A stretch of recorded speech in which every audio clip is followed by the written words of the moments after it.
seeing what's buzzing in the Beehive state. Jamie? Okay, so we've been covering this story for a long time. A Navy lieutenant with Utah ties is speaking to the media for the first time after he was imprisoned in Japan for about 18 months.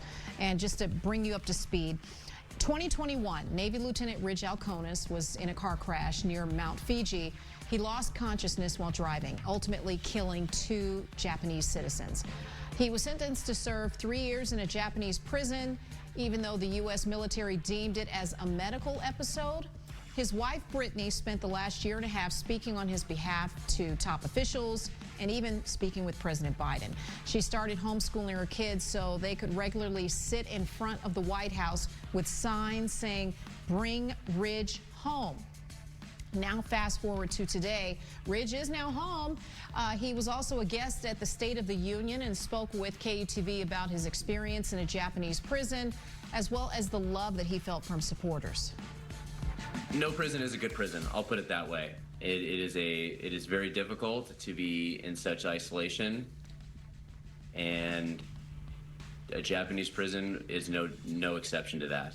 I just could not be more grateful for the amount of time and effort that people put forth to make sure that I still felt loved and not forgotten, because it's easy to feel alone and isolated in a prison cell. Every minute is so much more important to me now than it once was.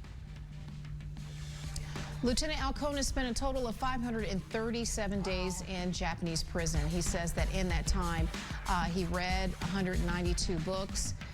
He was allowed to send 12 letters a month to a pre-approved list of people. Alkonis also learned how to sew clothes in prison, and he says that's a new skill that he hopes he'll be able to do a little bit more with.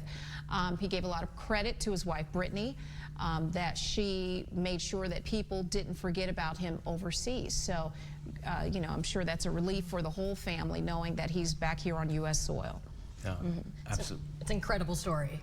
Wow. I mean, I can't even imagine. You hear about those shows and Stuck Abroad, right, and just to have somebody right in our backyard experience that and be okay. Yeah, that many days too.